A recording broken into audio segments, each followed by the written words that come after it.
আসসালামু আলাইকুম। এটা হলো আমাদের সফটওয়্যারের হোম পেজ। আমাদের প্রতিটি ডিভাইসের সাথে একটি করে ইউজার নেম পাসওয়ার্ড আছে। আপনি ওটি দিয়ে লগ ইন করলে এরকম একটি ইন্টারফেস আসবে। এরপরে আপনি বাম সাইডে দেখতে পাচ্ছেন 5টি অপশন আছে। প্রথম অপশনটি হলো ম্যাটেরিয়াল ম্যানেজ।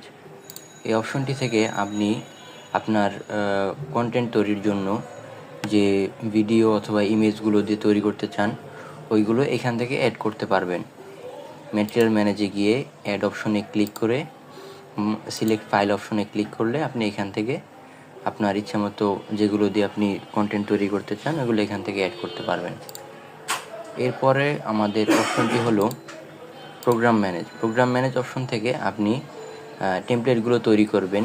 ম্যাটেরিয়াল ম্যানেজ অপশনে অ্যাড করার পরে আপনি এখান থেকে প্রোগ্রাম ম্যানেজ অপশন থেকে নিউ প্রজেক্ট স্টার্ট করে এরকম একটি ইন্টারফেস আসবে। তো এখানে হচ্ছে নর্মাল টেক্সট মার্কেও অর্থাৎ চলমান টেক্সট যেটা ইমেজ ভিডিও সব কিছু একসাথে অ্যাড করে আপনি তৈরি করতে পারবেন, আপনার ইচ্ছা মতো একটি টেমপ্লেট তৈরি করতে পারবেন।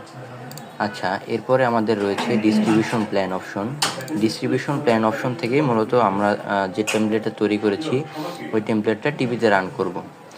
তো ডিস্ট্রিবিউশন প্ল্যান অপশনে গিয়ে দেখতে পাচ্ছেন যে আমাদের একটি কন্টেন্ট অলরেডি আপলোড করা আছে টিভিতে, এটি টিভিতে রান করা আছে।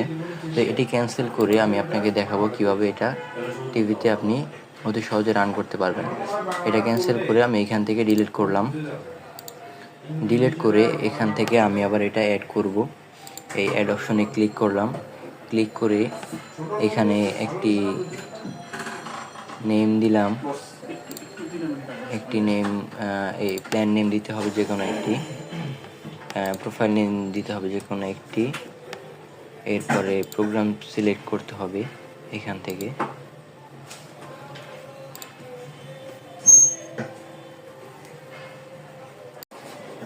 Profile name and plan name save করার পরে এখান থেকে আমরা সিলেক্ট প্রোগ্রাম অপশনটি দেখতে পাচ্ছি। এটা হচ্ছে আপনি যেতে ইয়াটা তৈরি করেছেন, যে টেমপ্লেটটি তৈরি করেছেন ওই টেমপ্লেটটি এখান থেকে সিলেক্ট করবেন।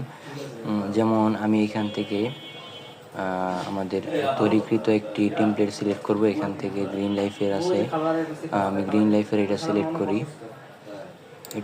করি। করার পরে আমরা হচ্ছে এখান থেকে এক্সপায়ারি ডেট, তারপরে হচ্ছে আমাদের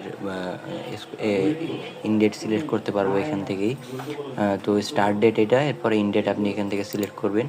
আপনি যদি এটা 28 তারিখ এই মাসের শেষ পর্যন্ত অথবা আগামী মাস অথবা যে কয়দিন রাখতে চান ওই কয়দিন এটা সিলেক্ট করবেন। এখান থেকে আমি আগামী মাসের 26 তারিখ পর্যন্ত দিলাম, দিয়ে ওকে দিব। এরপরে সিলেক্ট ডিভাইসে গিয়ে এটা হচ্ছে অ্যাড করতে হয়। অ্যাড করে আমাদের যে ডিভাইসটাতে আপনি কানেক্ট করবেন ওই ডিভাইসটা অ্যাড করে সেভ দিবেন। সেভ দিয়ে হচ্ছে কনফার্ম দিবেন।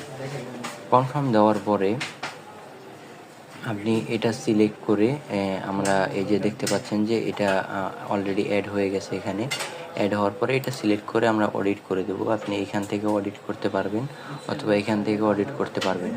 এখান থেকে অডিট করার পরে হচ্ছে আপনি এই ডান সাইডে দেখবেন একটি সেন্ট অপশন আছে, এই অপশনটাতে ক্লিক করবেন। সেন্ট অপশনটাতে ক্লিক করলেই কিন্তু আমাদের এই টেমপ্লেটটি টিভিতে রান হয়ে যাবে। তো ডিভাইস ম্যানেজ অপশনে গেলে আমি দেখতে পারবো যে এটা কত % টিভিতে গেছে। এই যে দেখতে পাচ্ছেন এই যে টিভিতে যাচ্ছে এটা।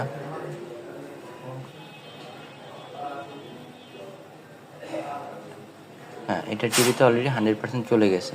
তো এখন আমরা দেখাবো যে আপনি আমাদের এই অ্যাডটি টিভিতে কীভাবে চলছে।